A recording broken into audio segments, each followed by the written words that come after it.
colleagues, we're going to get started. Thank you. It's 7:01 p.m. Thank you. Okay.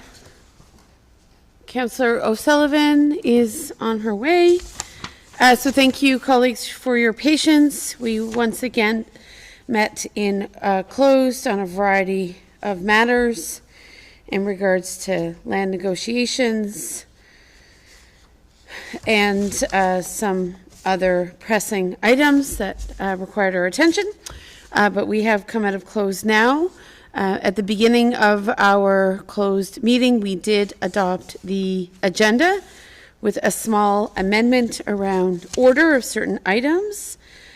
So we'll proceed quickly to those items, but before we really get going, I will invite one of my council colleagues to read the land acknowledgement. Any takers, colleagues? Councillor Sullivan, go ahead.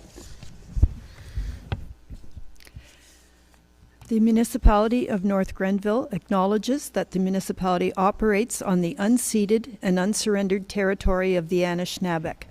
We honor the historic relationship of the Haudenosaunee and Huron-Wendat peoples to this land. We recognize all First Nations, Métis, and Inuit who now call North Grenville their home. We respect and support the need for cultivating a strong relationship with all Indigenous peoples, and we look forward to continuing this conversation and fostering the path towards reconciliation. Great. Thank you. Thank you, Councillor O'Sullivan. We'll just do a very quick reminder that a week from Saturday is Busker Fest, and we know that staff and certainly more to the point community volunteers are working hard towards the successful execution of that signature event. So if it's not on your calendar, please make sure you spread the word. I know some people go out of town for the May long weekend, and that, of course, is something that is very normal. And so it isn't always the case that all of our own residents are enjoying Busker Fest, but there are many areas from neighboring communities that increasingly see Kemptville and North Grenville as a destination. So it'll be a great event if you're around, but do encourage friends and family to join from further afield if they like Busker Fest. It's an action-packed day. I can barely keep up, so good luck to them. So with that, we'll move to disclosures of interest. Colleagues, any disclosures of interest in regards to perceived or real financial benefit or loss arising from items on the agenda this evening? Seeing none, we'll move on. We don't have presentations or delegations this evening. We do have a consent agenda, and you'll note that there are 3 items on the consent agenda. Certainly, municipal council members can pull any one of the items on the consent agenda. But if there is no modification to the proposed consent agenda, I'll accept a mover and a seconder, please. Councillor Barclay, Councillor Wilson, thank you. So I think our motion is to adopt the consent agenda as presented, and I'll call the vote. All in favor, please. Good. Thank you.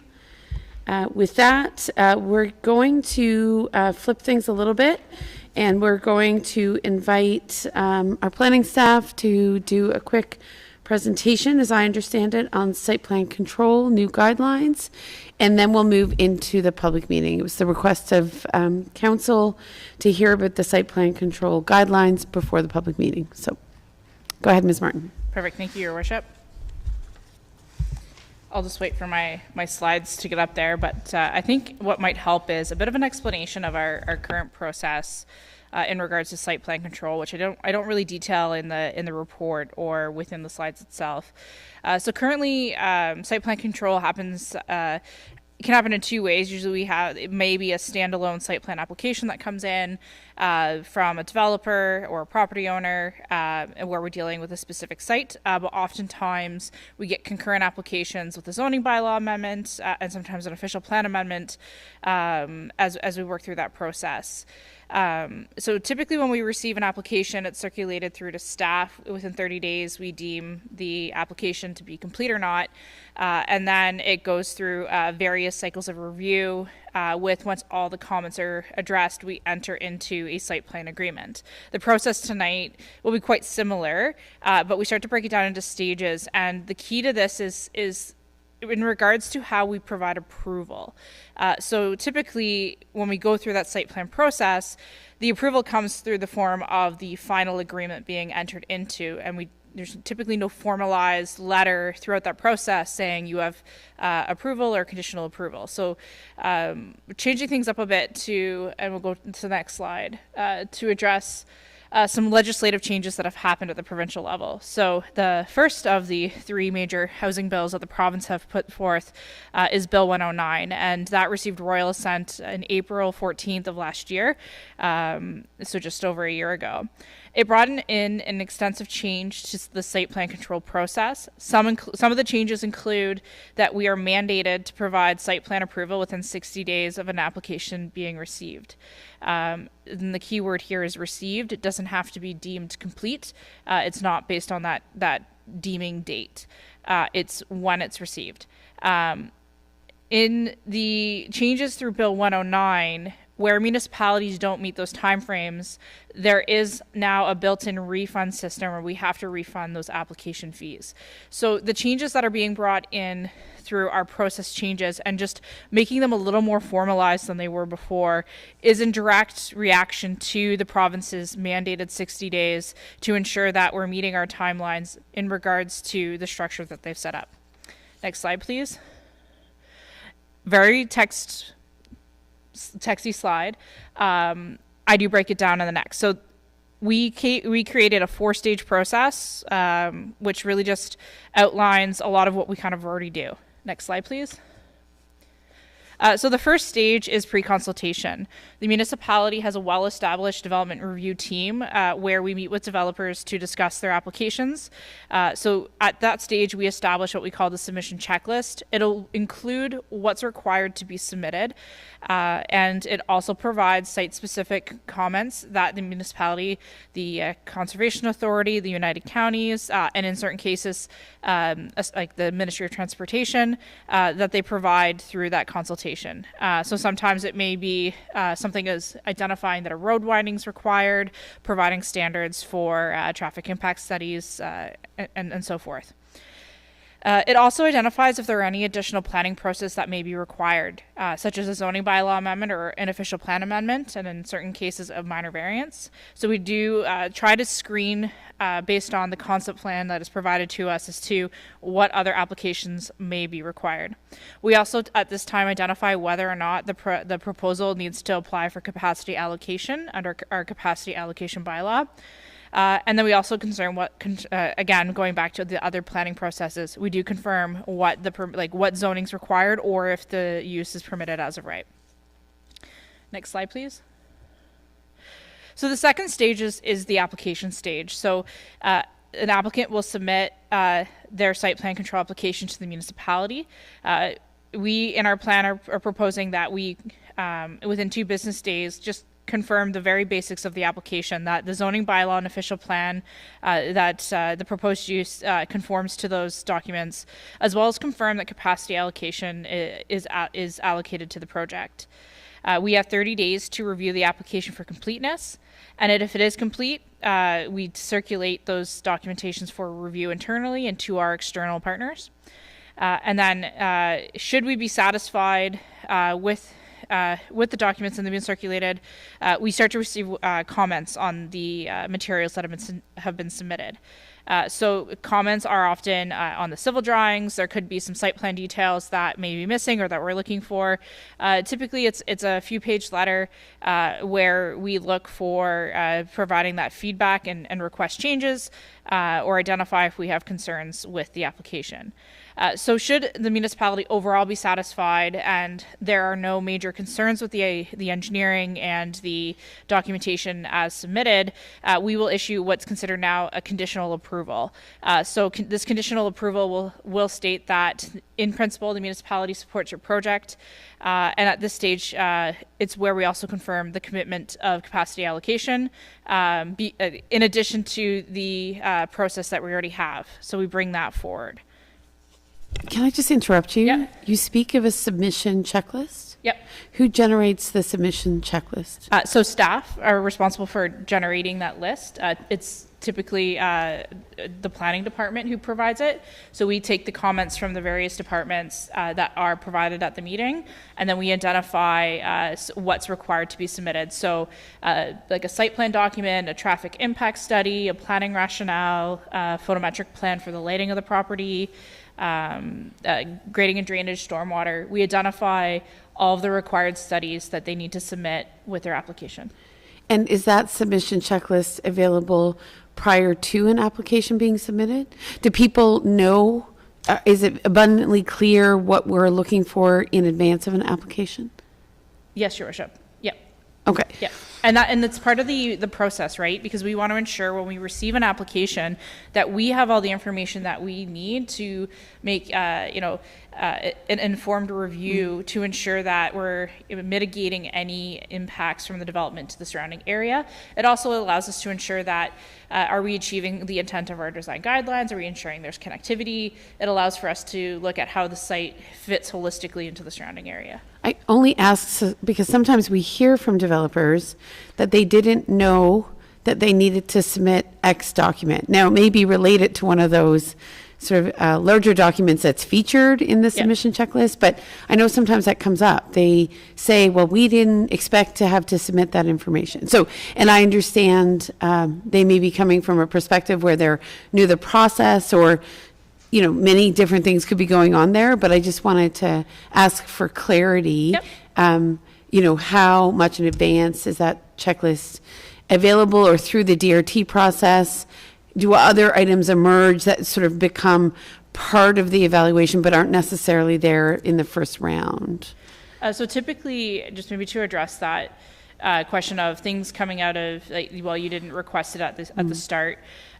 Part of going through that detailed review when we get the engineering documents, there might be an issue that comes up, whether it's really like a civil matter, engineering, stormwater management, that requires us to ask for that additional information.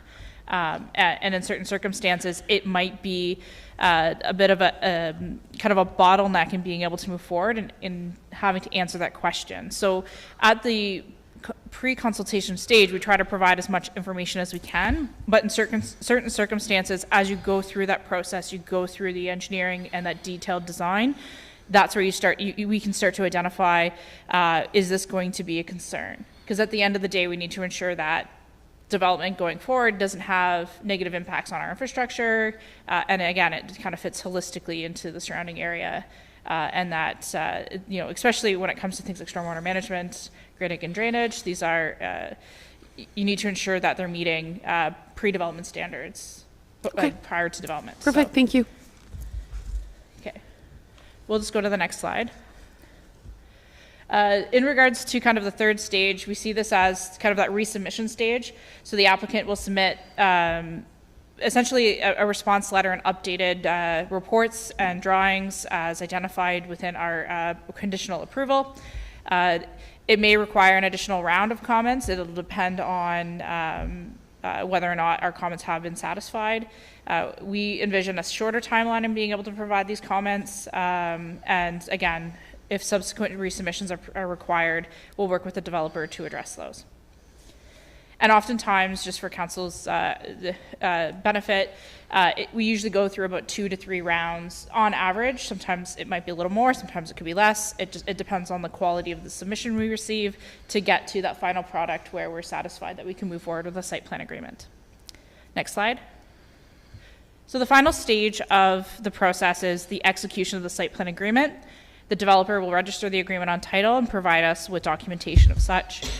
Securities, if they're required. Some certain site developments might not require securities if we're doing a small amendment because they're adding something small into the building. And then we have insurance requirements through there for when the site works are occurring. The building permit would be issued post-agreement and securities being provided. And then the very end stage is where we actually release the securities once we confirm that the site has been constructed in accordance with the drawings provided. Next slide. So something that I wanted to highlight to council that we're having to change because of Bill 109 is that we are no longer going to be permitting concurrent applications being submitted. So prior to Bill 109 and the timelines introduced by the province, the stringent timelines, we would have allowed for a concurrent application to move forward where we work on the zoning and the site plan at the same time. There's some time savings in there, and that as you're working through the site plan details, the zoning's going forward, and you're not having to wait for typically the 90 days to pass, which is by the time you get the application from a zoning perspective and it gets through the process to then having to apply for site plan. So it's going to push out that timeline if the as-of-right zoning is not there. Given that capacity would be allocated on the conditional approval, any application in the urban service area that has the ability to connect to services will be required to have capacity allocation to move forward. So that's something from our perspective is that we can't overcommit projects without having the capacity to support them. So they have to go through that process first and then move on to site plan control. And pre-consultation has always been a requirement of ours, but we're going to continue to really push that there's benefit to meeting with municipal staff and our agency friends to have those conversations ahead of a submission so that, again, we can detail what are those submission requirements. Next slide, please. And some additional considerations. So Bill 23, which was the second major housing bill to come forward in October of last year, they have significantly reduced the capacity of our conservation authorities. So where we would have relied upon conservation authorities, who we have fantastic working relationships here in Eastern Ontario, certainly from our perspective, would have provided things like review on hydrogeological studies, review on environmental impact studies, species at risk. They provided that level of service, often more efficiently and more cost effectively to the developer. That is no longer permitted. So the municipality will require more external reviews of reports and studies outside of the scope of our staff's expertise. So internally here at the municipality, we don't have a hydrogeologist on staff. There would be a significant cost to hire someone with that level of expertise. We just simply don't have the resources to bring in all of these experts. So we're gonna have to rely on that external review. So certainly, especially in more complex developments, we may require that those documents go through the peer review first prior to submission to ensure that if there's any major concerns, whether from a stormwater perspective or a traffic impacts perspective, that they're dealt with prior to submission, because certainly those reviews could push us out past our 60-day timeline. And again, I just want to remind council that these site plan changes are intended to address the 60-day timeline as provided by the province through the Planning Act, and that staff remain committed to processing applications as efficiently as we can, but these changes are necessitated in order to address the legislative changes that have come down on us. But in many ways, I do feel that they create more of an outline process that all developers can understand and follow when working through their site plan applications. And I believe I don't have any additional slides.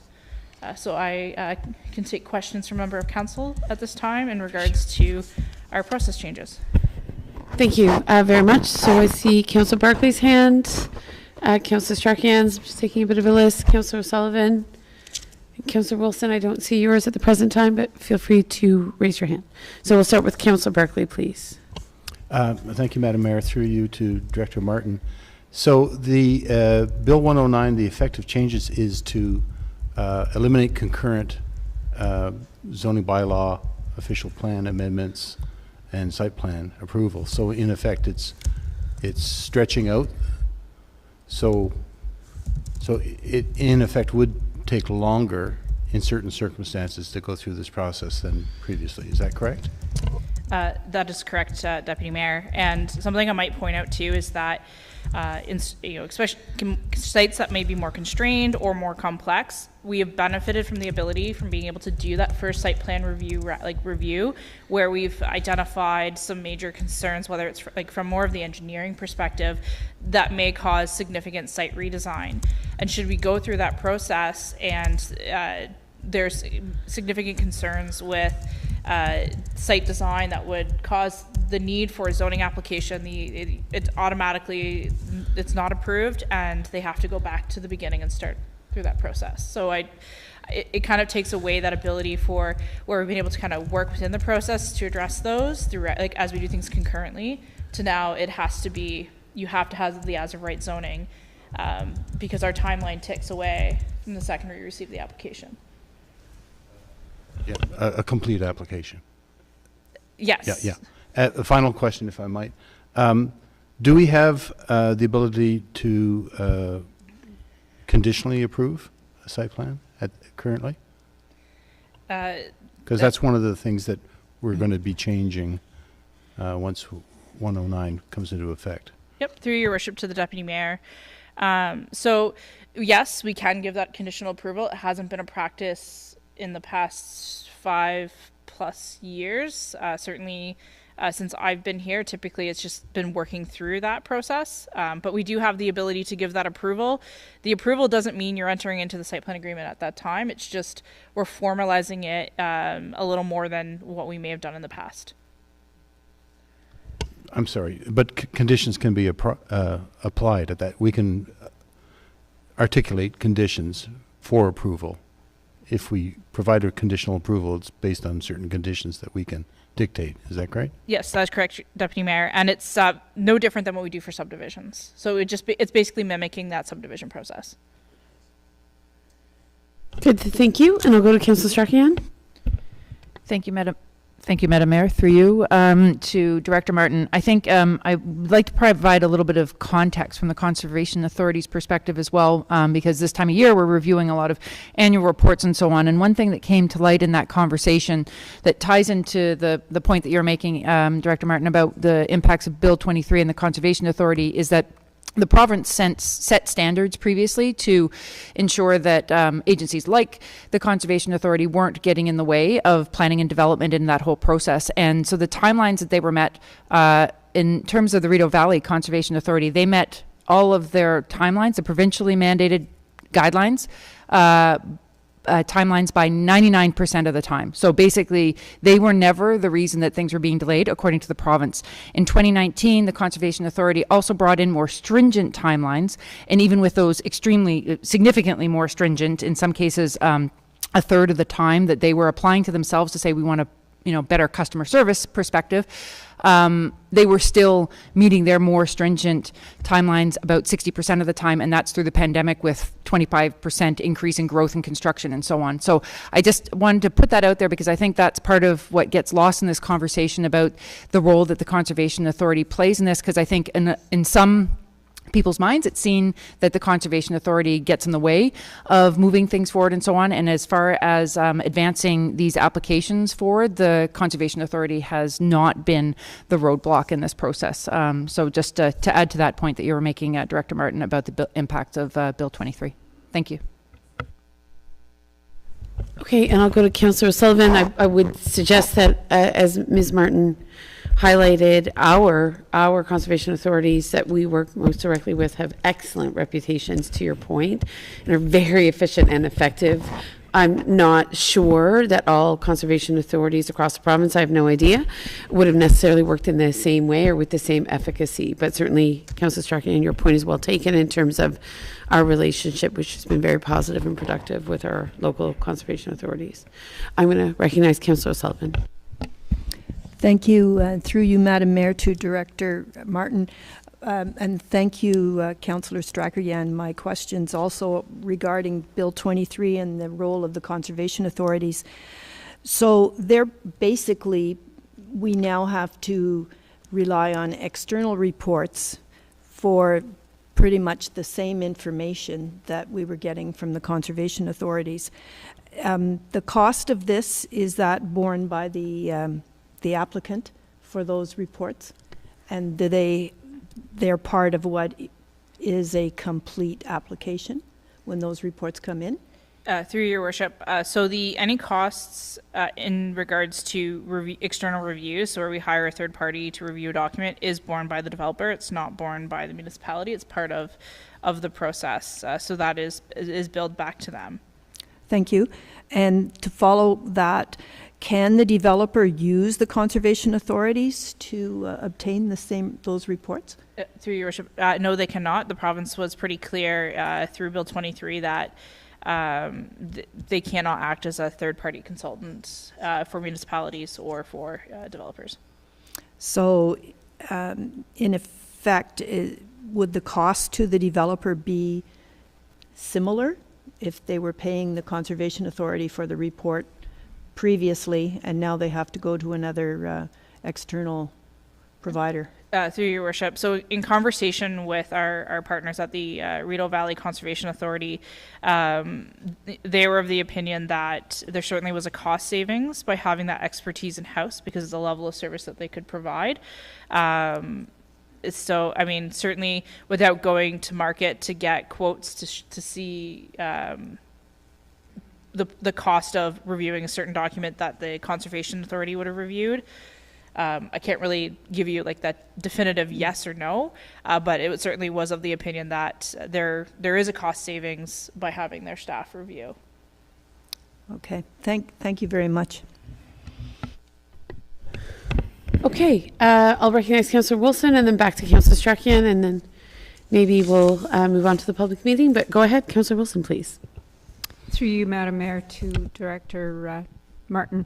Just a quick question, and you may have already addressed it. What were the past timelines to provide site plan approval? Where deadline is 60 days. What were they before? So through your worship to Councillor Wilson. So because of our previous process, and we weren't giving that conditional approval in writing, it was through the site plan agreement. Hard to say what that timeline would look like because we weren't overly tracking it. What we tend to track more is the review time on the materials itself when we get comments out. So we try within 60 days to get the first round of comments out. We try to, ideal world, within 6 weeks, there are comments back out to the developer. Sometimes we can be quicker. Sometimes it takes a little longer depending on complexities if we have to go for that third party review.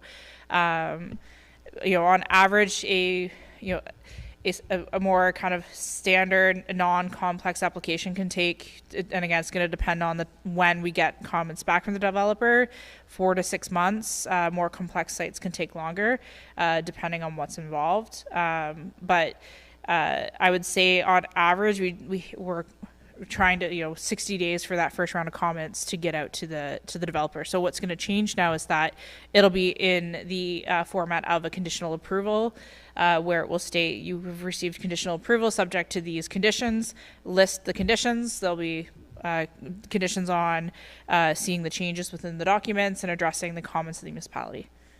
Okay, thank you. So in other words, you have a stringent timeline, deadlines.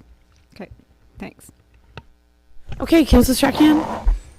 Just continuing on my previous comment, Madam Mayor, and based on the comment that you made, I do have the statistics from Conservation Ontario about the percentage of permits issued within the provincial guidelines, and for high growth municipalities, of which there are 14 of the 36, 6,893 permits were issued, and that was a 92% success rate within the provincial timelines. And for the non-high growth conservation authorities, of which there are 22, 4,895 permits issued, and 91% were within the provincially mandated timelines. So those are very high success rates. I know it's not 100%, but still in the 90%. So I think they have proven themselves to be very efficient.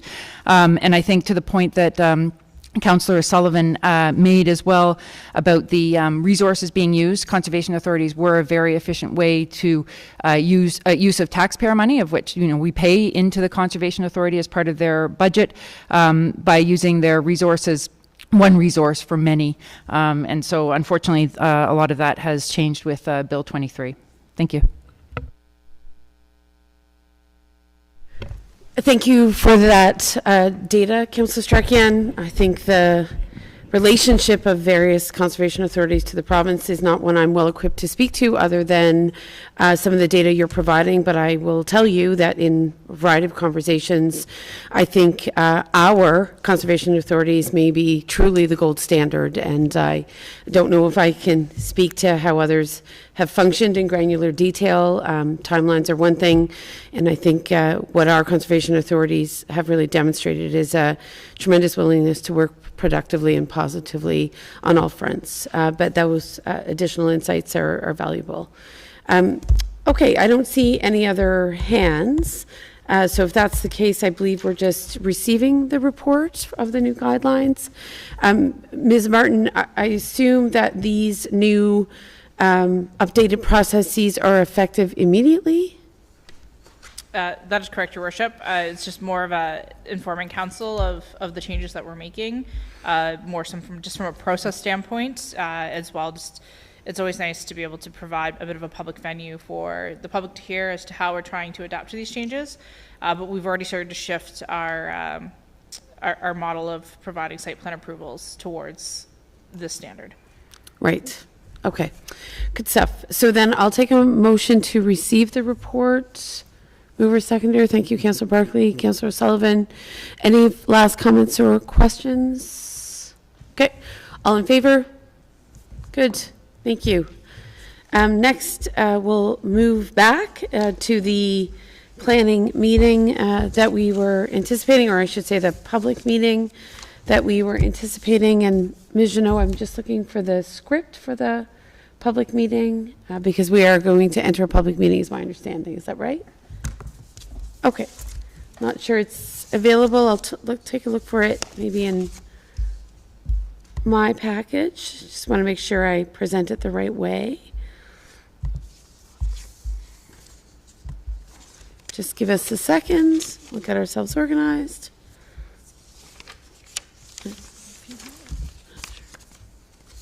Ms. Martin, would you have the script available if we need it? No.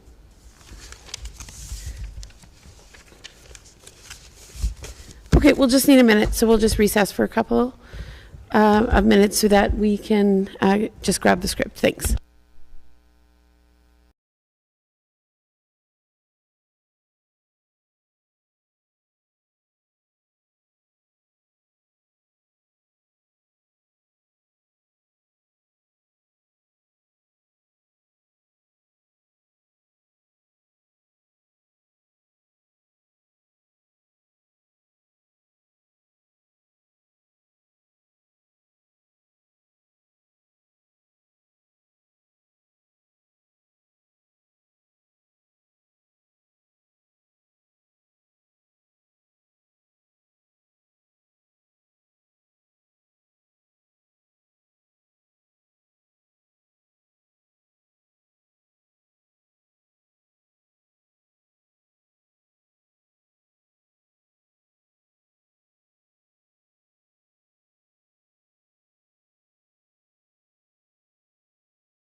Okay, apologies for that technical glitch. So we're back online. We're proceeding with our public meeting. Council will now hold a public meeting to consider an application for the lands located at Pine Hill Road and County Road 43, formerly the Township of Oxford on Rideau and now the Municipality of North Grenville, to rezone the property from rural RU zone to site-specific holding to permit appropriate uses on the subject lands for future development. I must advise that this meeting is your opportunity to voice any objections or concerns you may have with respect to the proposed changes. If an appellant does not provide comments at this meeting or written submissions before council adopts the proposed amendments, the local planning appeal tribunal may refuse to consider any objections. Persons wishing further notice should give their full name, address, and postal code to our Deputy Director of Planning and Development, Phil Mosher, who is here this evening. Of course, anyone wishing to ask a question during the public meeting can do so by coming forward to the delegation table Obviously, we'll need your address when you address council. I understand the applicants are in the room and the applicant's representative. Is anyone else here for the public meeting? I'm not seeing anyone in the room. So just for those watching, there is no one in the room. There are no representatives from the public currently here. And I'm going to pass this meeting over to Mr. Mosher and thank him for his assistance.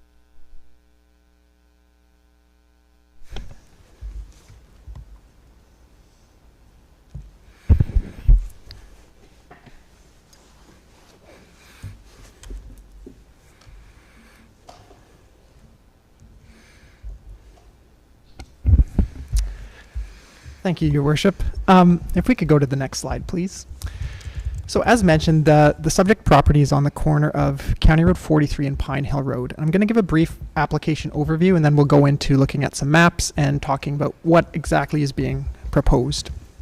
So we have received a concurrent official plan and zoning bylaw amendment applications.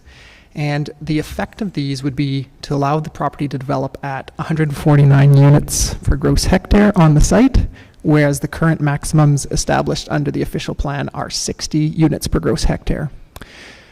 The lands are presently zoned rural, but the zone amendment requested to be changed would allow the zones to be a mix of highway, commercial, institutional, and residential, with holding symbols being proposed by staff. The effect of these applications would be to allow for the construction of 3 mixed-use residential buildings and 1 seniors care facility. In total, 490 units would be constructed over the 4 buildings. Through some back and forth with staff, 10% of residential units are proposed to be offered at affordable rates. So it's acknowledged that the target set through the official plan is 25, but 10 is what's being proposed. And in addition, the seniors care facility is 150 units, which would be purpose-built seniors care facility units. The official plan amendment would also shift the boundary of the residential and highway commercial designations. The net effect of the zone changes would allow an increase in height, the most significant one being to allow for height to be increased up to 28 meters, which is 7 stories.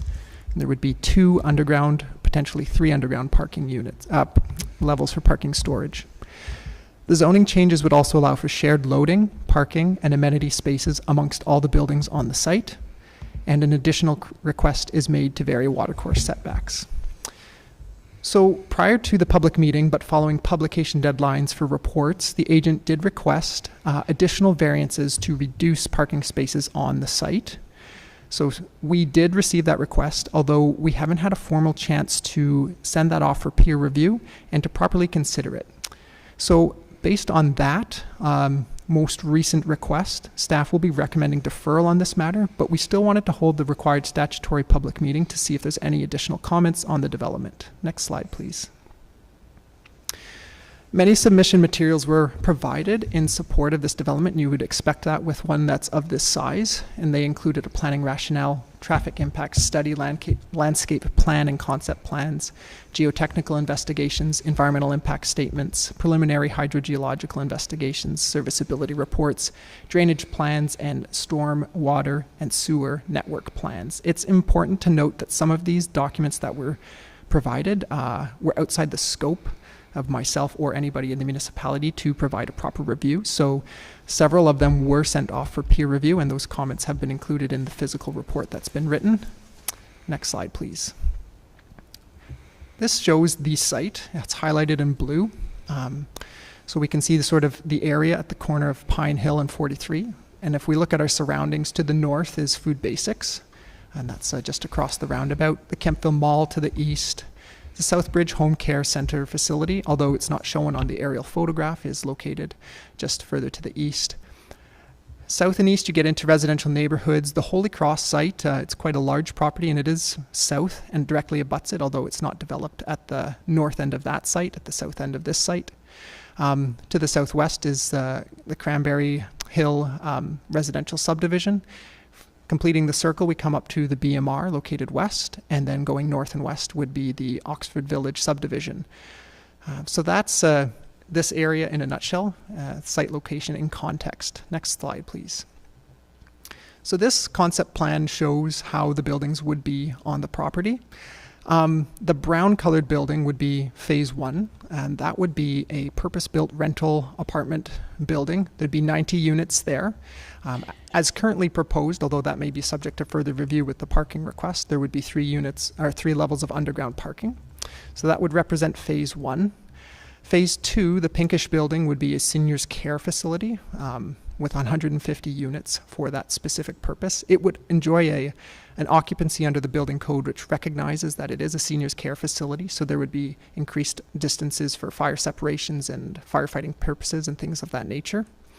And then rounding out into phases 3 and 4, or potentially just phase 3 to be determined, are the yellow and purple buildings, and they constitute the remainder of the residential units. So there'd be 250 between those 2 buildings. The small orange building that's kind of centrally located would be the amenity space connected physically to the seniors care facility. And that would include an indoor pool, which residents of the site of all buildings would be able to have access to. Several other amenity spaces proposed, outdoor pickleball courts, I believe, some walking trails, horseshoe pits, and things of that nature. Next slide, please. This is North Grenville's official plan. So you can see the area that's adjacent to the roundabout and 43, kind of in the central area, is designated as highway commercial. So further south along Pine Hill Road, that is residential. So with part of the request to redesignate the lands, it would shift that boundary of highway commercial further north. So if we recall back just to the last map, the first building, the 90 units at the corner of Pine Hill and 43, would be still within that highway commercial designation. The remaining 3 would then fall into the residential designation. And it's important to note that with the request for this change, each and every building within the phases would all maintain some form of ground floor commercial space. So, there's been specific requests made to ensure that the official plan text recognizes that there's a difference and recognizes that those ground floor commercial uses are part of the facilities. The subject lands are currently zoned rural, as you would expect. Historically, they've been cropped for about the past 50 years, as far as we can tell with the historical air photos that we were able to consult. The southern third's been forested more recently, and at times it is cropped. Around the area, you see these blue colors, and those designate commercial zones. Next slide, please. So as mentioned, some of these documents are a little bit outside the scope of planning staff to formally review and provide specific qualified comments. So we did send the traffic report, the hydrogeology report, and had some specific questions for the environmental impact statement authors. Regarding the traffic report, both the United Counties of Leeds and Grenville and a peer reviewer that North Grenville hired for ourselves, WSP, provided comments. Both of those recommended some minor clarifications. However, both noted that the study was acceptable and that it would be that the traffic counts, the types of volume, the timing of it was acceptable using proper methodology. We'll note that those peer review comments have not considered the additional request for reduction in parking, which would be the next thing we ask them to comment on.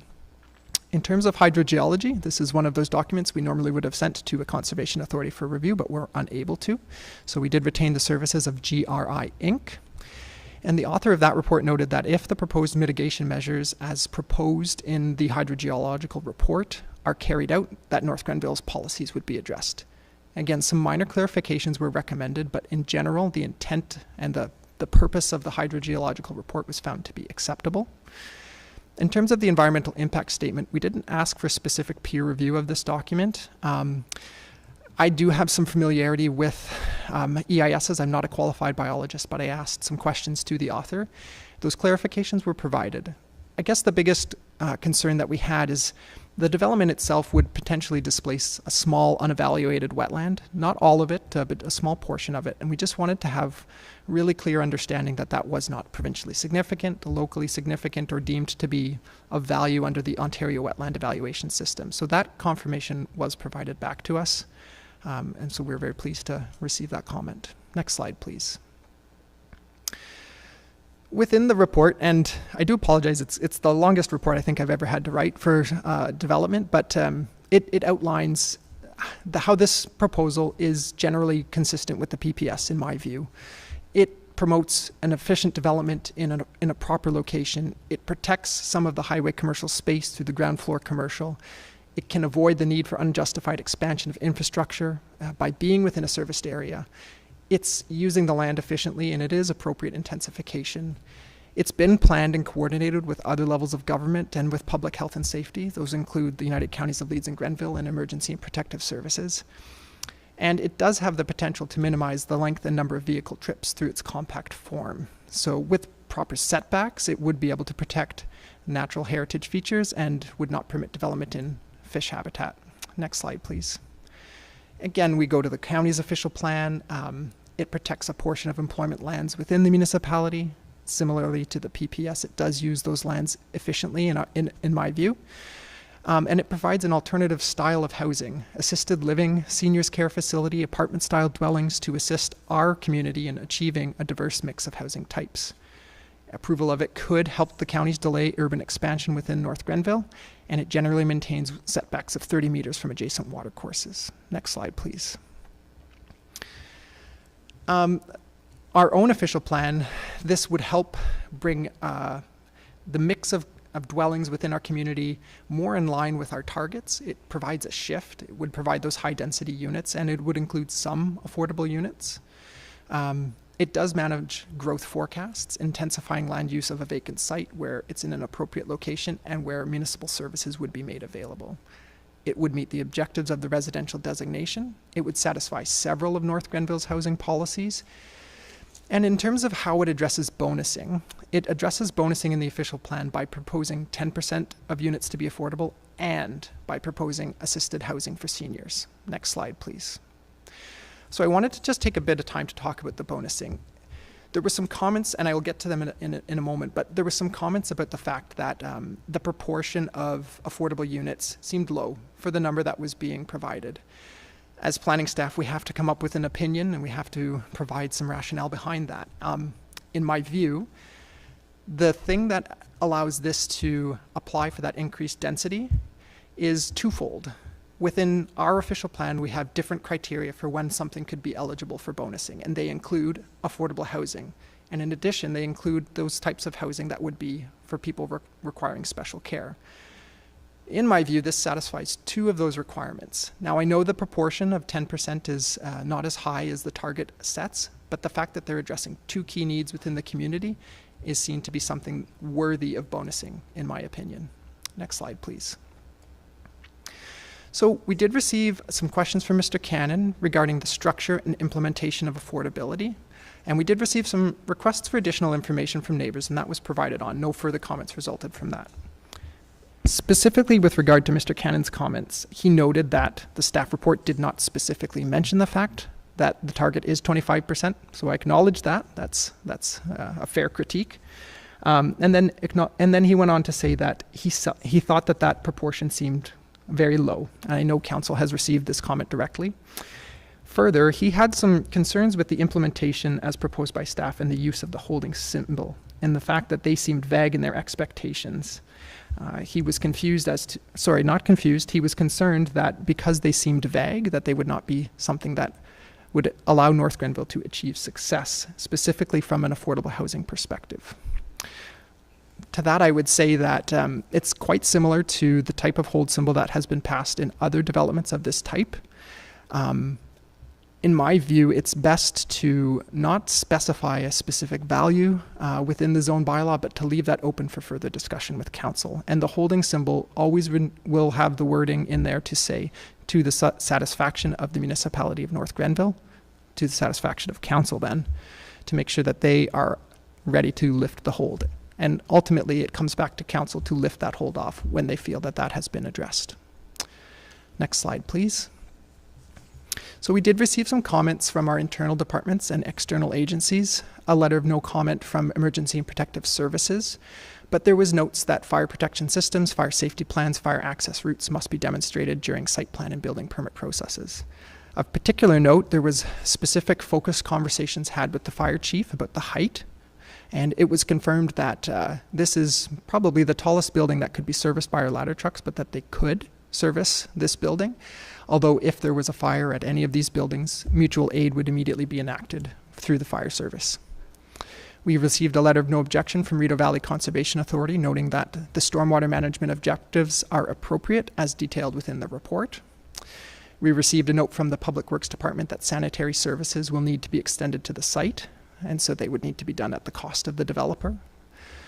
And a question did arise from the United Counties of Leeds and Grenville regarding the watercourse, and I'm realizing now that I didn't address that, but at the western edge of the property, there is a watercourse off-site. And the counties wanted to know specifically, is that maintaining 30 meters? And it's yes and no. No building or structure will be within 30 meters from the watercourse itself, but some of the soft surfaces, like stormwater management facilities, linear retention ponds, landscaping, sidewalks, passive recreation and or active recreation, such as the pickleball courts and things, would be within that setback. And there may be a need for some parking within that setback as well. Next slide, please. So I just wanted to bring the concept back to you just before we conclude the formal presentation. And again, I'll highlight it now because I missed it the first time, but you see the dashed blue line off-site, just kind of at the bottom on the BMR site. That's the watercourse. And then you see how it mostly meets the 30-meter setback, but for some of those active transportation sidewalk types of features. So there is a draft bylaw, there's a draft official plan amendment, but for the purposes of tonight, again, staff's recommending deferral based on the fact that some new information has been submitted, but we still wanted to hold the meeting to see any and all other comments that would be provided. Thank you.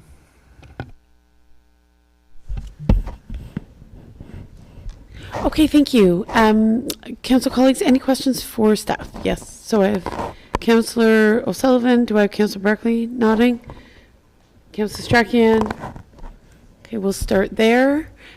Councillor O'Sullivan, go ahead. Thank you, Madam Mayor, through you to Mr. Mosher, and perhaps to the developer, who I believe is here. I had a question regarding fire services and the height of the building, and I'm happy to see that that has been addressed and already looked into. With respect to reduced parking and then you did mention active transportation. If you could maybe go back to the previous slide that shows yes, that one, thank you. Mr. Mosher, you mentioned active transportation, sidewalks, etc. Now, there is no sidewalk from the beginning on County Road 43 to that roundabout. So if we're having 490 units in there, and some people, seniors and senior apartment buildings, I think we need to have a multi-use path. I think there'd be staff working there, so may want to ride a bike or walk to work, particularly when you do have reduced parking. So what has been addressed for active transportation or a multi-use path extended all the way to Pine Hill Road from 44, and particularly when we do have a lot of senior care and they may be using scooters or wheelchairs or whatever. So that's one of my questions regarding that. And the 150 unit senior care facility, it does mention it's a retirement home building, so that would be something similar to the Kemptville retirement living level of care, or assisted living. Rather, it's not long-term care and it's not independent living. But Thank you for your questions, Councillor. And through you, Your Worship, I may ask maybe the developers wants to speak to your second question, okay, and possibly your first one. But I will note that at this point in time, there's no actual final detail for how the site would work. This is a concept right now. Very obviously, the buildings are probably going to be in these locations. That's why the zone standards have been requested as they have.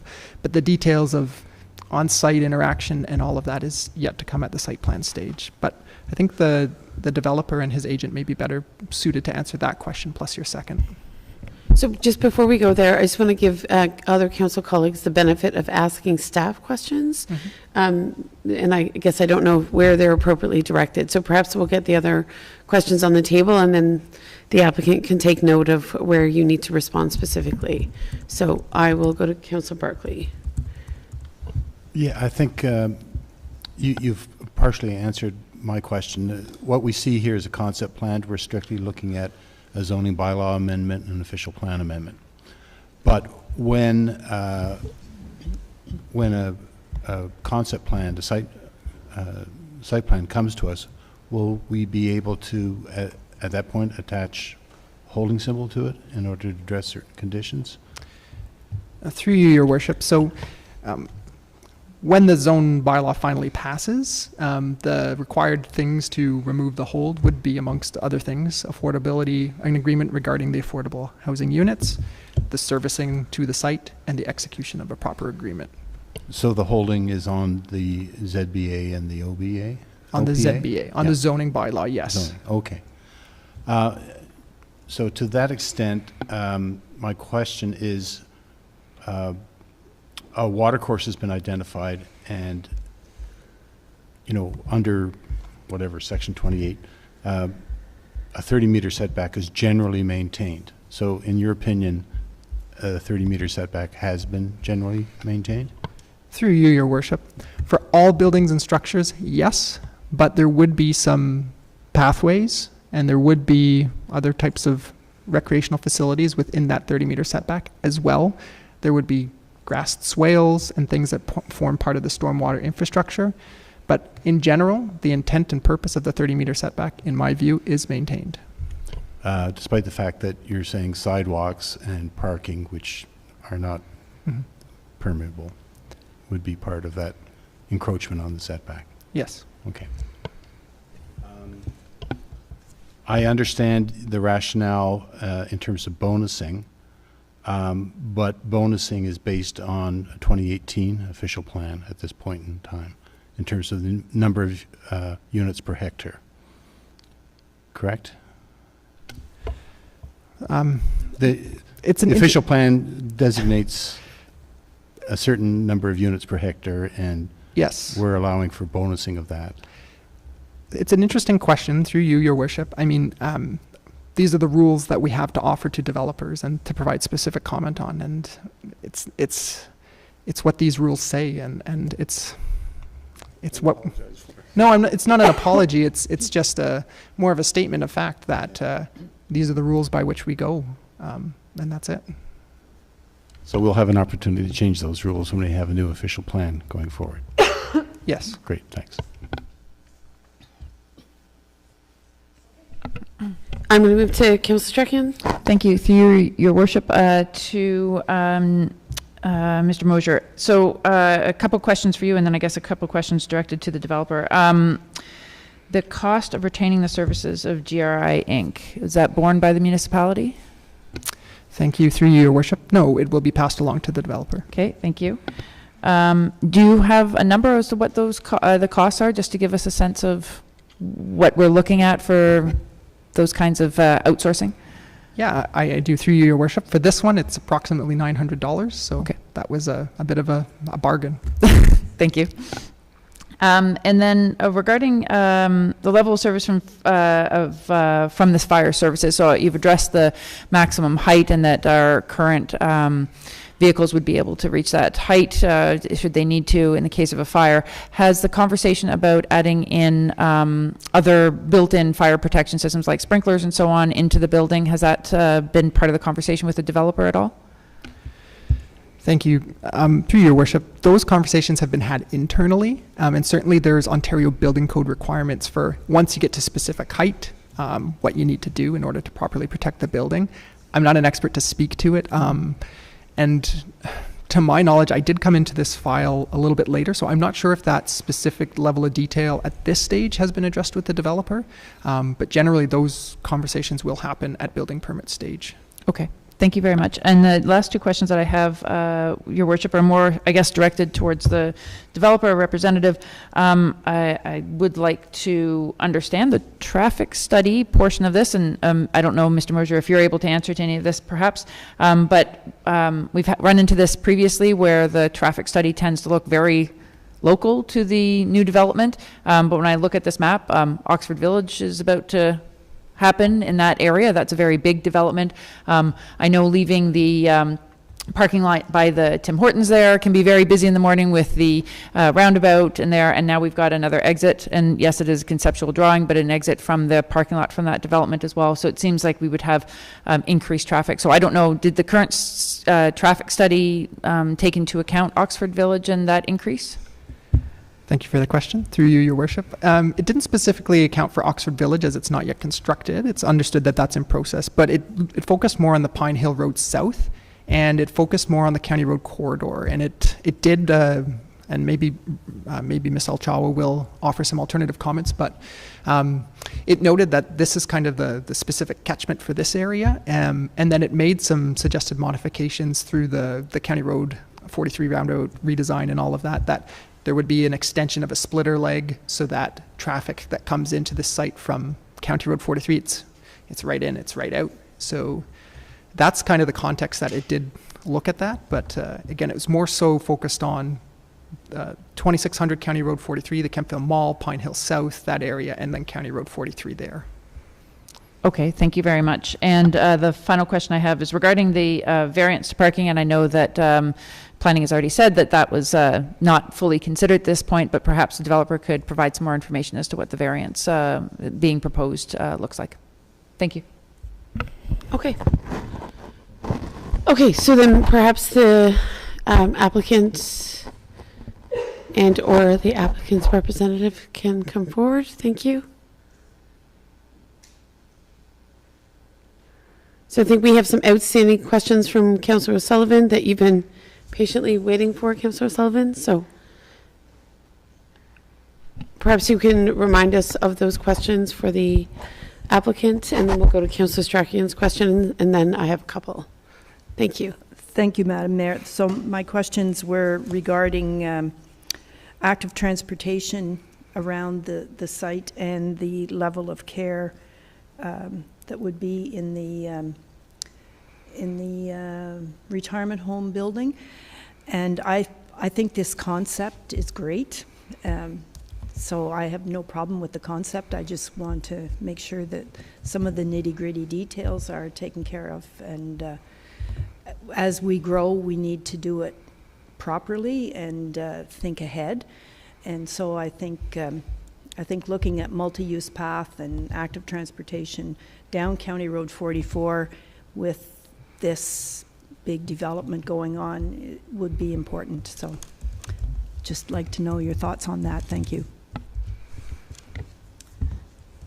Through the mayor. And yes, just speaking to the mic or you won't be captured. Thank you. Through the mayor, my name's Bridget Alchawa. I'm the planner consultant on the file, and I will speak first to the pedestrian connections, and then I will let Dr. Neil Chatta, who's here with me, the developer, speak to the level of care in the retirement home.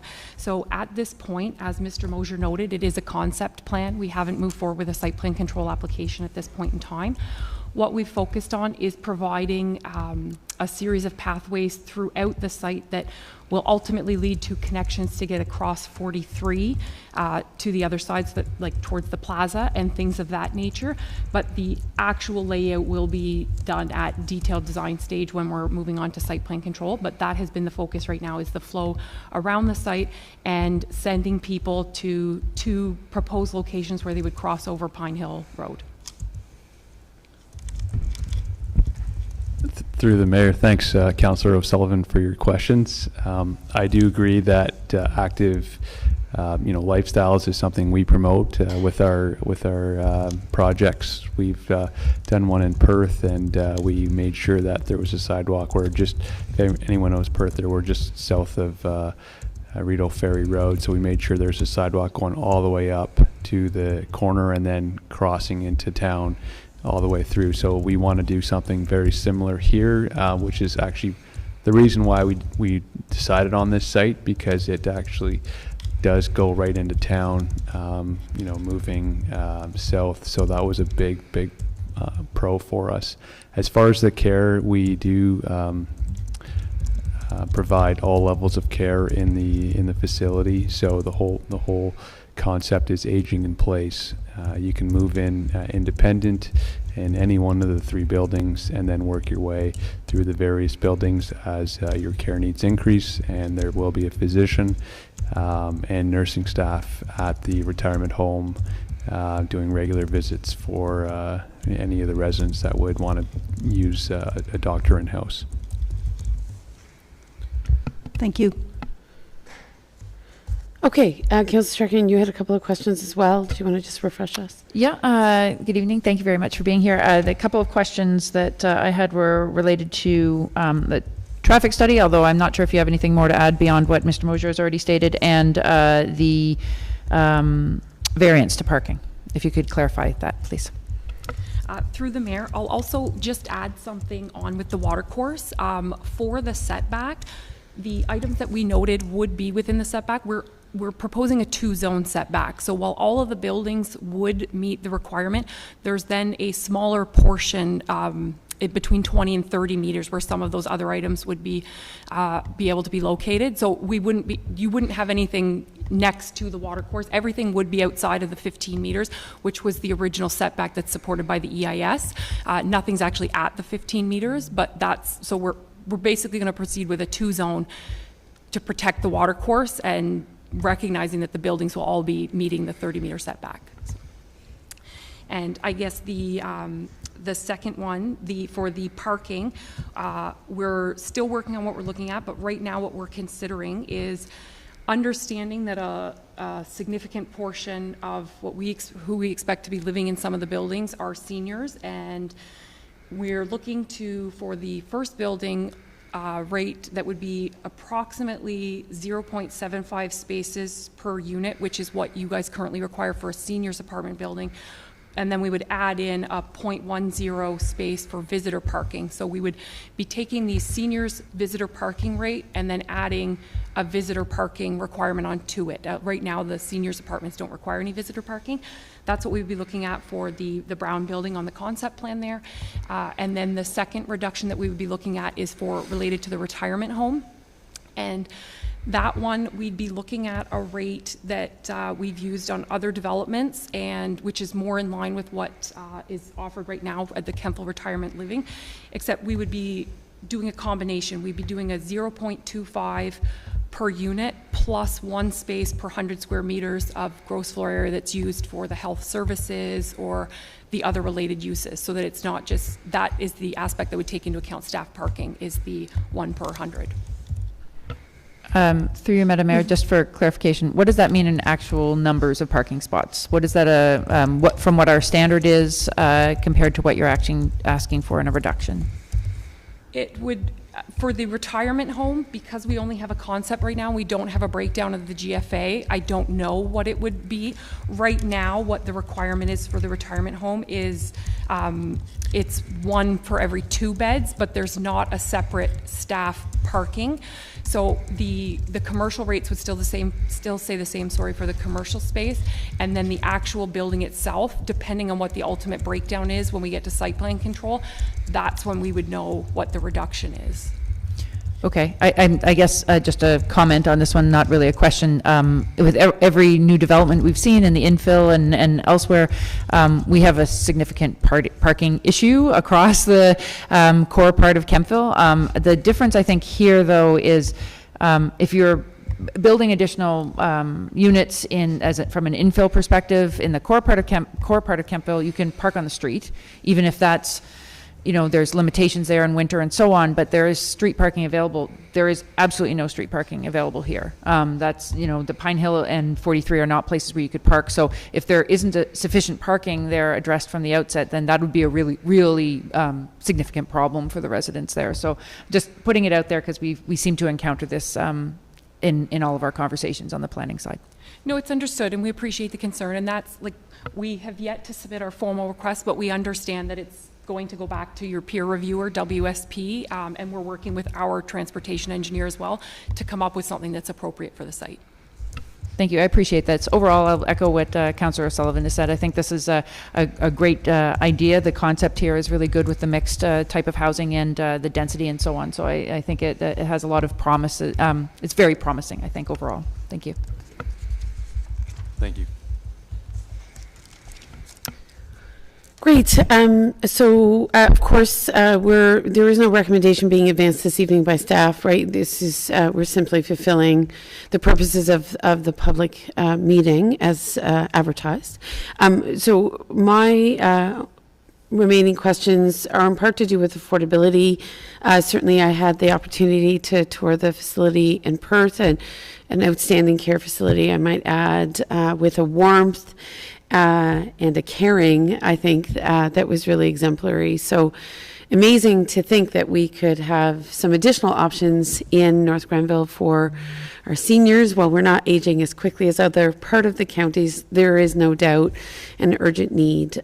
So, you know, wonderful to have sort of witnessed it up close. And I think, obviously, the particular piece of land that you've acquired for this purpose is very well situated to accommodate, I think, what is expected to be a phased development, if I'm not mistaken.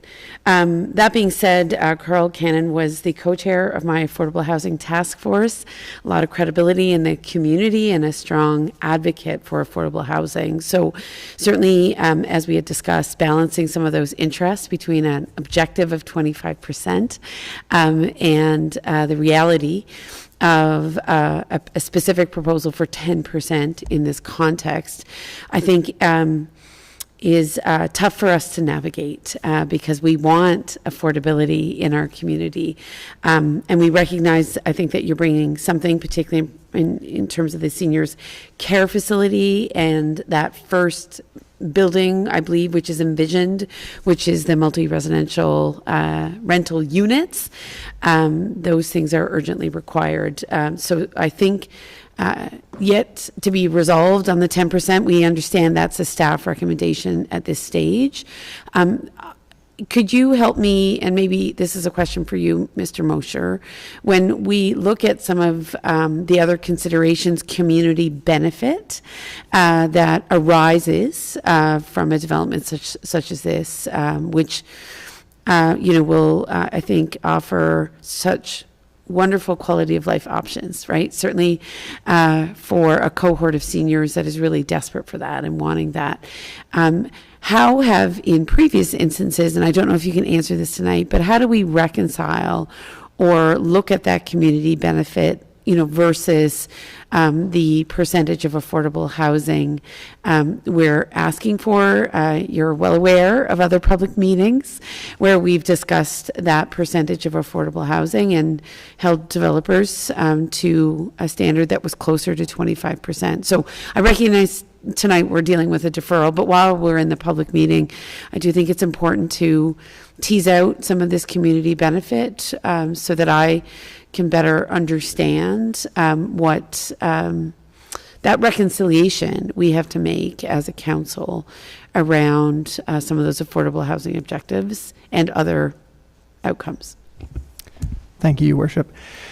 I'll speak to it just for this specific development. I mean, from the bonus, I look at the bonusing provisions in our official plan that are given to staff to sort of say, okay, with these specific things you can apply for bonusing, or you would be eligible for bonusing.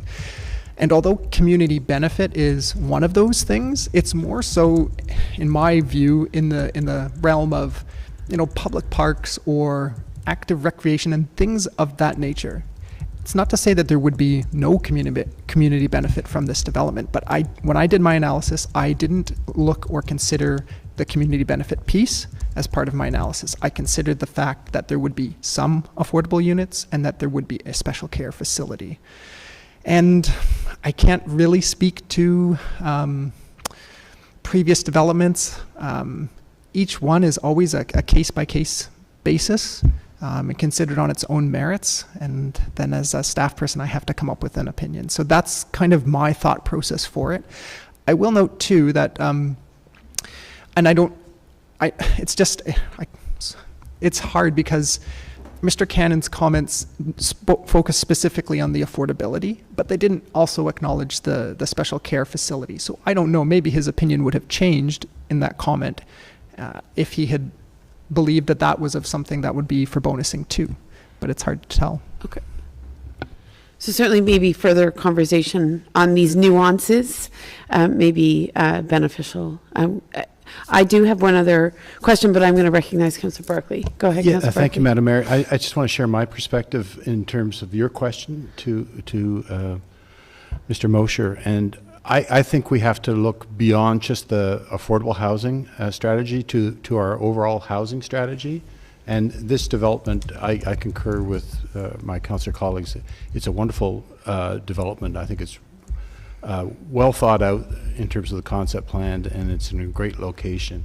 But I think what I got from your detailed report, Mr. Mosher, was the addition to our rental housing stock is significant in these, regardless of affordability.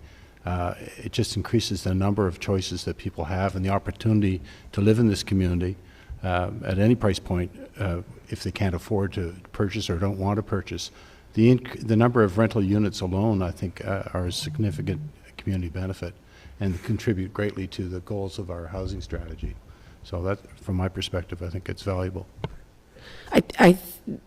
There is absolute truth to that, and we recognize as a community that we don't have enough rental stock. That is 100% evident, and I think you're well aware of that. So the addition of multi-residential units is urgently needed. But I would suggest my observation of new rental units coming on the market is that the average senior, a single income widowed senior on a limited income, could not afford one of those units. So I don't know the price point for your multi-residential units, but the reality is, and you and I, Councillor Barkley, have seen some of those new rental units up close, and the reality is I don't think they're attainable for a lot of low and mid income seniors in our community. So I think it's a balance, and I don't know. It's not a perfect balance. And again, I think the development overall has immense value and is very exciting for North Grenville. But I have to be frank that the co-chair of my Affordable Housing Task Force brought a lot of substance and developed a framework within which this council endeavors to work. So we just want to be sure that we've been rigorous in our own processes. So, that is a part of, I think, what we're contending with in terms of not just your development, but all developments. So I'm just going to go back to Mr. Mosher because, we respect and value the very deep deliberations by our staff.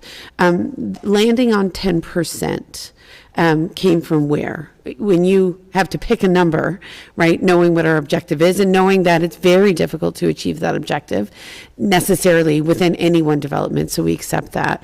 What informed your decision or your recommendation, not a decision, of course, of 10%? Great question, Your Worship. Again, they are all case-by-case bases, but similar to what the Deputy Mayor had said, fundamentally, it's doing two key things to address bonusing. It is doing something for affordability. It's doing something for those who require special care. And it's really shifting the needle. Now, that's not something that's eligible for bonusing, but it does add to that really identified need of the types of units that are required within the community. The housing report that was completed, it noted that from the 2008 to 2021 period, there had been, I think it's 18 new rental units built during that period of time, which represented 3.9% of all units or something like that within that period of, it was just a very low rate. It might even been 1.8%, 39 units. It's very low. So we consider the Housing Task Force, and then we consider what we understand is mostly going to be singles here, single bedroom apartments. And the Housing Task Force says that, a key plank of that is 76% of the new types of rental units that are to be built should be singles. In my own head, I balance that with things that are proposed for other developments, where there is 2 and more bedroom units. And then we also think about just what's being planned for other sites or what's being planned with the official plan and the areas that we see and where we see the growth. Consider types of unit mixes that are proposed. We regularly review our mix of single semis, towns, multi-res apartments, additional residential units, which we've just recently started to track. So all of this starts to inform the opinion and the thoughts that I bring forward. And at the end of the day, while there's all of that floating around in my head, it is primarily what's the official plan say? What does the Housing Task Force say? What do these strategies say? What do these documents bear? What does the provincial policy say? What does the county's official plan say? And what does ours say? And so that all comes together. And unfortunately for you, the longest report I've had to write, but with that final conclusion or opinion, I should say. Okay, thank you. That's actually helpful. It's great to get some of your additional insight into how you work your way through a variety of reports and I think aspirations and objectives. Can I just clarify? So the multi-residential building that I think you're very eager to get a start on, am I hearing that all of those units or most of those units are one-bedroom units? And welcome, Dr. Chadha. You're the visionary and have been a very capable, I think, presider over the development in Perth. And it's great to see you here. Thank you. Thanks, Mayor. Yes, currently with the feasibility that we've conducted in Kemptville, the majority of our units in that first phase would be one-bedroom units. And is majority in your mind like 50% or 70%? When you say majority, what do you mean? More than 50%. Okay, it's the technical definition. Okay, okay, okay. That's helpful. And I'm going to go back to Deputy Director Mosher one more time. In terms of the seniors care facility, we call it a seniors care facility because it's not long-term nursing care. Is that right? We're making that distinction? Exactly. It's not mandated under the Long-Term Care Act. Nor is it funded that way. Is that right? Nor is it funded that way. So we're effectively, those living there will be privately funding their care. Exactly. Okay. But it's not retirement living because you're adding a level of care that wouldn't be typical of a retirement home. Exactly. We have right? purpose-built care floors, Right. which actually have ratios that are better than what you would get in long-term care. Yeah. No, I want to highlight your facility was outstanding in terms of the level of care and the way it was built and the light and the obvious support being provided to residents. So a great model, I think. Okay. My final question, I'm going to shift gears from affordable housing, and I realize we're taking staff's cue for a deferral this evening, is I guess I too have concerns about the active transportation element. It's not all of your responsibility to bear. You're very close to County Road 43. That section is massively poorly equipped for anyone wanting to walk, use a scooter, a stroller, whatever. So it's not specific to seniors. But I did notice on the south end of Pine Hill, it notes an existing pedestrian crosswalk. So on the site plan, there's an existing pedestrian, it says existing pedestrian crosswalk. And I'm not familiar with an existing pedestrian crosswalk. So I know from your development, you're envisioning a bit of a sidewalk and that people kind of above the roundabout while on the south end or the north end of Pine Hill would find themselves crossing into that commercial district where there's the Tim Hortons and the McDonald's and the grocery store. But I need to understand, do we have an existing pedestrian crossing? Because I didn't think we did. Director Dunlop, yes. Thank you, Your Worship. So what this drawing, this conceptual plan does identify is that there's 3 specific crossings identified. The one is within the median of the roundabout, which is the existing depression. So is there a PXO? Is there an identified pathway at this point in time? No, but the facility still exists. There is the depression for the availability of creating that. But it would be, right now, it would be a pathway to nowhere. So with the concept and with the building of this specific, it would create some connectivity to that existing sidewalks, which would go southerly down Pine Hill in its current. The other conceptual plan that's included in this is 2 PXO crossings where, as we anticipate, where the majority of the people using these types of facilities, living in this development, would cross into Kempville, the Kempville Mall, to get their groceries, to do their banking, to get their morning Timmies. The other is a pedestrian crossing at the southern end of the mall, which would lead by sidewalks down Pine Hill, along George, all the way into the downtown core, to B&H, to the other facilities. So that's the pedestrian crossings, as well as the connectivity to existing non-43 related pedestrian pathways. So the proposal is potentially to adapt the roundabout to become a safe pedestrian crossing for seniors and others. To be a, yes, to be a safe pedestrian crossing with accommodated signage Right. or paintings in accordance with TAC guidelines. Okay. And could those be lit? What's that word we use? Controlled? Will there be flashing? Right. The flashing lights. It is my understanding that the PXOs south of the roundabout would be your standard Class D, which are the non-illuminated, non-flashers. We would have to do the evaluation at the roundabout itself for what level of PXO would be provided based on the speeds, the average daily traffic, as well as the anticipated pedestrian flow.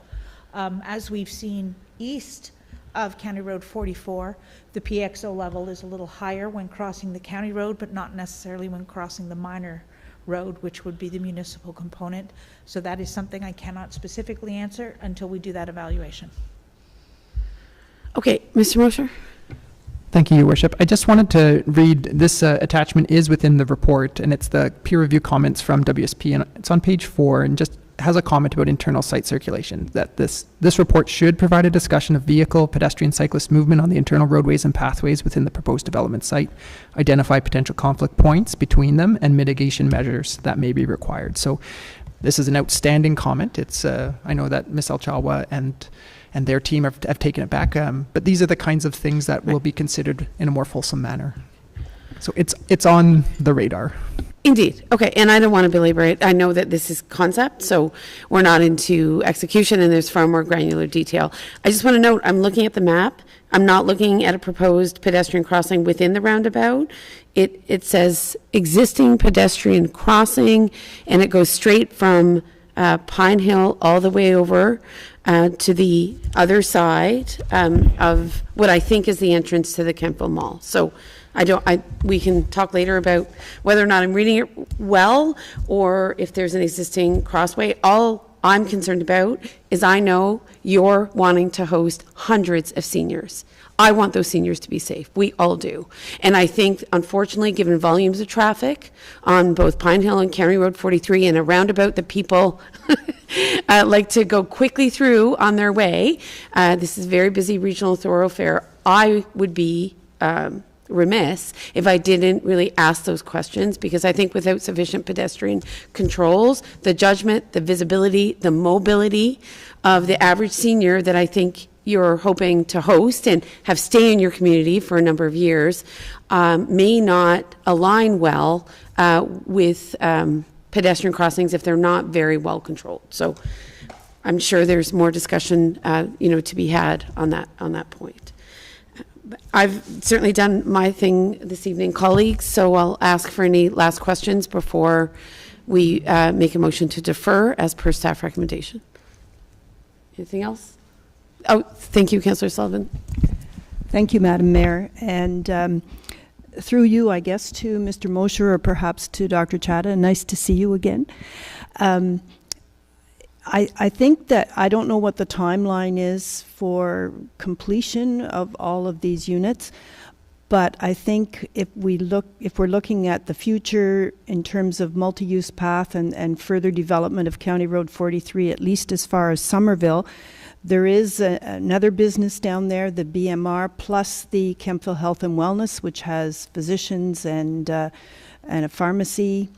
I think that we need to look at active transportation for the people who live in this development to get to those places, particularly to the Kemptville Health and Wellness Center, and absolutely safe active transportation is necessary and I think needs to be considered for the future while this is still in the development stages. Okay, good. Any final, I'll go to Councillor Strachan and then I'll take final comments from the applicant or Ms. Martin or Mr. Mosher. Go ahead. Thank you, through you, Madam Mayor, to Deputy Director Mosher. When it comes to the affordable housing piece, sorry, I'm going to come back to this. I recognize the points that you've made, and I agree completely that 2 out of the 3 are basically met, and the affordable housing piece is not met to the standard that we were trying to set. So when these come to you, do you ever look at them and say, no, do better?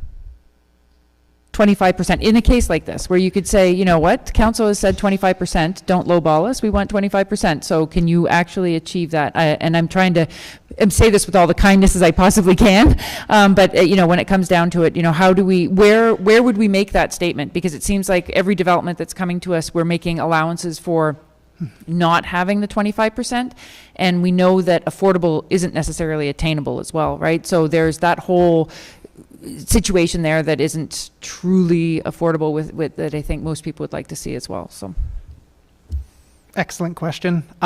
Yes, it's through your worship. In all honesty, it is a big struggle. I mean, all of us, whether we're staff or council or developers, understand that we are in an affordability crisis. I will say on this specific proposal that the original number put forth was 2.9% of units would be affordable, and staff did push back on that.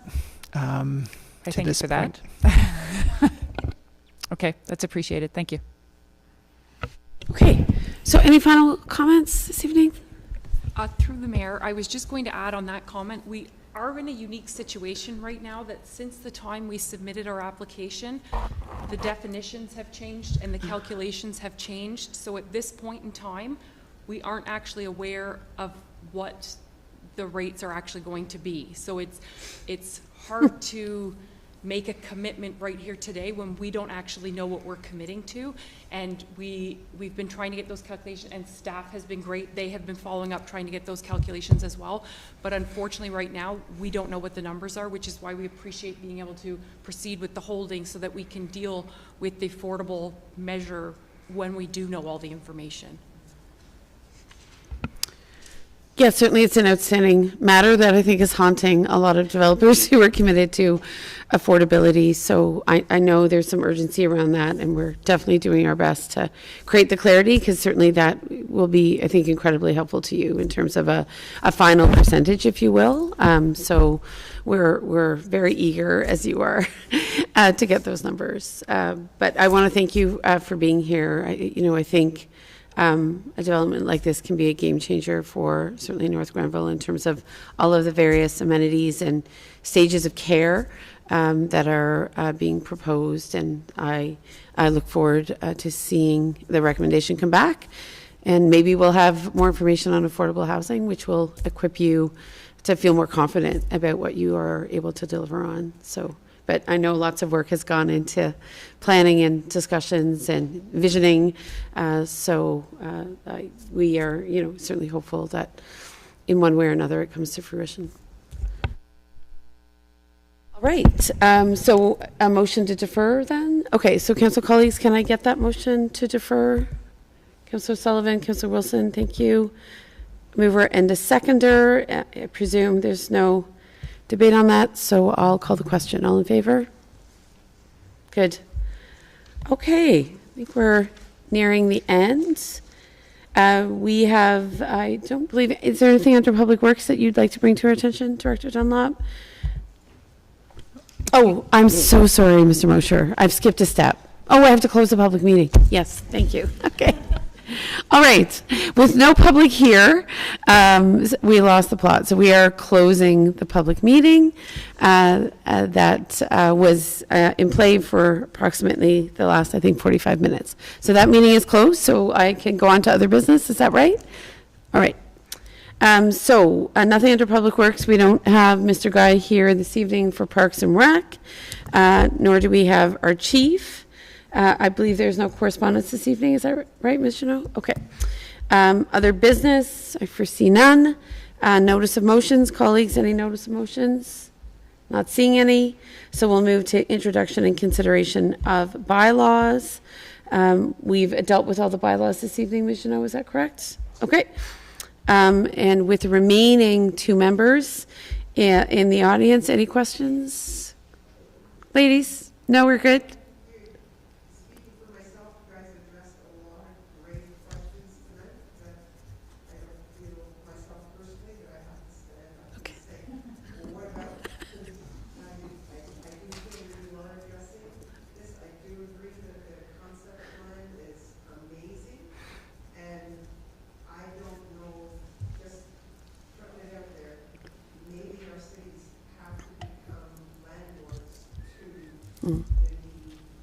Mm-hmm. What used to be Kiwanis, where I came from, we had Kiwanis, we had many of the service clubs that provided a tremendous amount of care, and we melded them into the biggest parts of the cities across Canada. We don't have those anymore, and that's the only thing that come out of this. And who's got to become the landlord? Mm-hmm. Good question. So I just kind of summarize, certainly with one of the members of the public in the audience today, she was reflecting on the fact that we need to really consider more specifically how we provide that affordable housing in a focused way. And I know by virtue of all we've learned over the last 5 years, the establishment of a municipal not-for-profit corporation, which is very specifically preoccupied with the creation of affordable housing, among other things. There's certainly options that I think we absolutely have to consider. I don't think the private sector alone can deliver in the ways that I think are articulated in the official plan. Certainly we haven't seen it yet. So not to let them off the hook, I think there has to be robust dialogue. But clearly there are limits. I'm not quite sure what those are yet, but they're there. But the concept here is definitely a compelling one. So thank you. So we'll look to close the meeting then, confirmation bylaw, and that is that bylaw 5723 to confirm proceedings of council and its regular meeting held on May 10th be adopted and passed. Mover and seconder, please. Councillor Strachan, Councillor Sullivan, welcome back, Councillor Sullivan, by the way. And then a motion to adjourn, non-debatable. Looking for a mover and a seconder. You would like to say something before we move to adjourn? Thank you, Madam Mayor. I just would like to wish all of the nurses in North Grenville a yes. very happy Nurses Week. People who work in public health, at the hospital, in various clinics and offices, wish them all a happy Nurses Week and thank them for their continuing service to our community. Thank you very much. We appreciate that. Okay, so I need a mover and a seconder to adjourn. Councillor Barkley, Councillor Wilson, thank you. And that is to adjourn at council at 8:38 p.m.